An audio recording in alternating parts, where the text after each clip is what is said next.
I'm joined now by Barry Robson. He's the president of the Asbestos Diseases Foundation of Australia. Barry, welcome. How significant is this announcement? This is a huge, very historic announcement today by the Minister to set up an Office of Asbestos Safety. We're now on the road, I feel, to get on top of the asbestos problem here in Australia. It's a silent killer. It's been killing thousands and thousands of Australians for many, many years. How will this change things? How this will change it? Well, hopefully education, number one, because prevention is the way to go. Is there any education happening now around Australia in terms of people doing renovations who might have asbestos in their house? Very little. There is very, very little education out there, and that's the third wave, is the home renovators. You know, they go in with a sledgehammer and just start knocking walls down and putting themselves and their families in danger. And would it be fair to say there are still hundreds of thousands of homes in Australia with asbestos sheets in them? No, it's worse than that. There's millions. We're talking millions of homes. Anything built before 1987, you can guarantee that it's got an asbestos product in there, whether in the bathroom, the kitchen area, the eaves, the roofs, the walls, the garages outside. And if people are doing a reno and they knock even a few of these panels out and the fibres get in the air, they can end up with mesothelioma, or do they need more of an exposure than that to get mesothelioma? It takes one fibre. Wow. One fibre. And then if you're unlucky enough, that's meso. Otherwise, there's other diseases, asbestosis and pleural plaques and all of that. But it's the exposure to the fibres. Okay, so how will this national agency change the approach to that now? Well, for once, it'll be all under one roof. Whereas before, each state had its own jurisdiction when it came to asbestos. Hopefully, and I'm sure, that this new Office of Asbestos Safety will bring all of that together. So how will it change things in terms of people's awareness? Well, hopefully they'll start a public education part of it.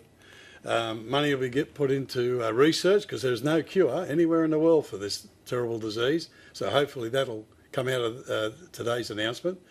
But more importantly, we're going to be on the road, I feel, to stop more and more Australians coming down with this terrible, terrible disease.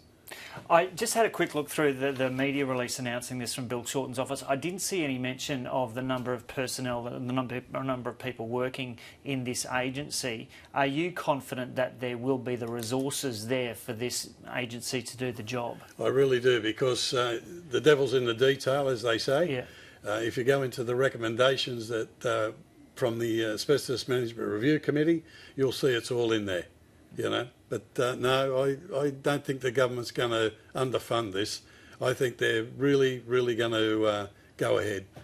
So there are 600 people dying a year of this now on average in Australia. You're expecting that to increase over the next 14 years? We over do. The next 10 years or we so? Do. To what extent? Well, it could increase more and more, because once doctors become aware, there's a lot of misdiagnosis out there. It's put down as emphysema, and with the new figures from the Australian Mesothelioma Registry that have been released, there's a significant increase in the number of women now that are presenting with asbestos-related diseases.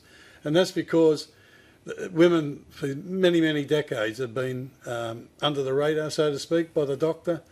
Their GP wouldn't have thought of asking them, have you been exposed to asbestos?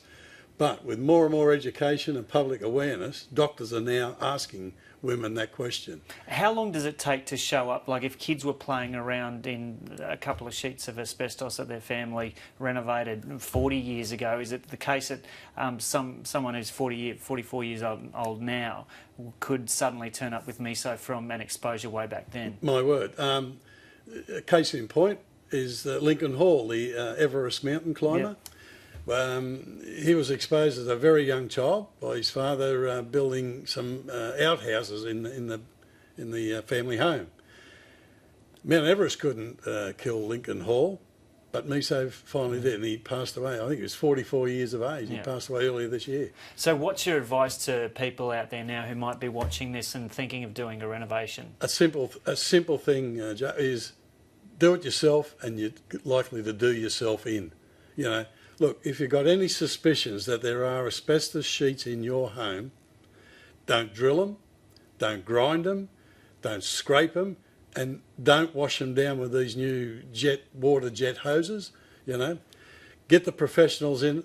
I know it's going to be expensive, but get the professionals in to remove it.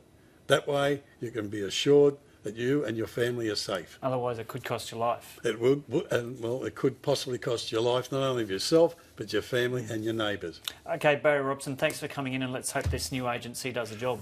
Well, I'm very confident we're going to get somewhere. Okay, cheers.